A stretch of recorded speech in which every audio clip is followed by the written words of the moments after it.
मैनपुरी से सपा सांसद डिंपल यादव किशनी क्षेत्र में मृतकों के परिजनों को सांत्वना देने पहुंची। मायावती के दिए गए भाषण पर बोली डिंपल यादव, समाजवादी पार्टी लगातार पीडीए को आगे बढ़ाने का काम कर रही है। दलित, पिछड़े और अल्पसंख्यकों को न्याय दिलाने और उनके हक की लड़ाई आगे भी ऐसे ही लड़ती रहेगी। वही उनका कहना था कि उत्तर प्रदेश में स्वास्थ्य सेवाएं पूरे तरीके से ठप हो चुकी हैं। ये सरकार नहीं चाहती कि देश लोकतांत्रिक ढंग से चले, ये लोगों की आवाज दबाने का काम कर रही है। खाद की किल्लत को लेकर डिंपल यादव ने कहा कि जब सपा की सरकार थी तो खाद की कहीं भी कोई भी किल्लत नहीं थी। सरकार में किसान पिट रहा है और आवारा पशुओं से भी किसान परेशान है और खाद की भी कोई भी सुविधा नहीं मिल रही है।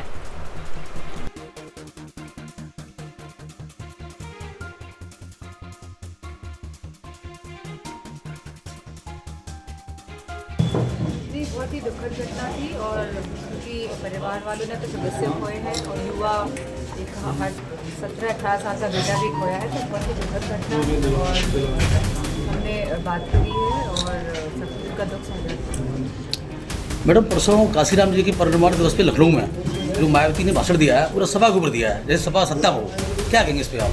लगातार समाजवादी पार्टी की जो विचारधारा रही है कि और जो अब पीडीए की जो विचारधारा जो जोड़ी है समाजवादी विचारधारा से, तो लगातार पिछड़े, दलित, अल्पसंख्यक वर्ग लोगों के हक, समान अधिकार की लड़ाई लड़ते रहे हैं और लड़ते रहेंगे। मैम, आपके ही पार्टी के किशनी से विधायक ब्रजेश कठेरिया की माता की हालत खराब होने पर वो जिला चिकित्सालय मैनपुरी ले गए थे। हमने देखा उसका वीडियो और बात भी हुई और पता भी चला कि किस तरह जो हालत है चिकित्सालयों की, अब ये खाली मैनपुरी का ही सवाल नहीं है, तो मेरा मानना है कि पूरे प्रदेश में पूरी तरह से स्वास्थ्य सेवाएं ठप गई हैं। अखिलेश यादव जी का अकाउंट सस्पेंड कर दिया गया था। ये अपने आप में दर्शाता है कि ये सरकार नहीं चाहती है कि डेमोक्रेसी यानी कि जो लोकतंत्र है वो स्थापित रहे, और जो देश है संविधान से चलने की जो बात है, जो हम कह रहे हैं कि ये लोग इसमें लगातार हनन पैदा कर रहे हैं, लगातार इसे रोकने का काम कर रहे हैं, तो कहीं ना कहीं ये घटना भी दर्शाता है कि ये लोग नहीं चाहते हैं कि देश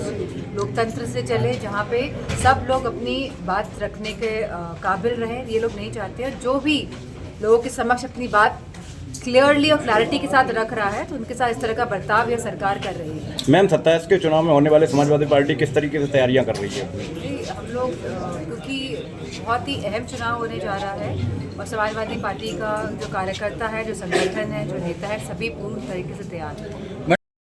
डीएपी नहीं मिल पाती, लोग लाइन लगते हैं। ये हमें देखना पड़ेगा, क्योंकि जब समाजवादी पार्टी की सरकार थी तो प्रदेश में कहीं पे भी इस तरह की किल्लत नज़र देखने को नहीं मिली, और इनकी सरकार में, भारतीय जनता पार्टी की सरकार में, जो हमारा किसान है वो बुरी तरह से पिट रहा है। जहाँ खाद का सवाल है, जहाँ आवारा पशुओं का सवाल है, जहाँ लोन्स का सवाल है, जहाँ बीमा मिलना चाहिए, तो कहीं ना कहीं ये सरकार पूरी तरह से नाकाम रही है हर मुद्दों पर।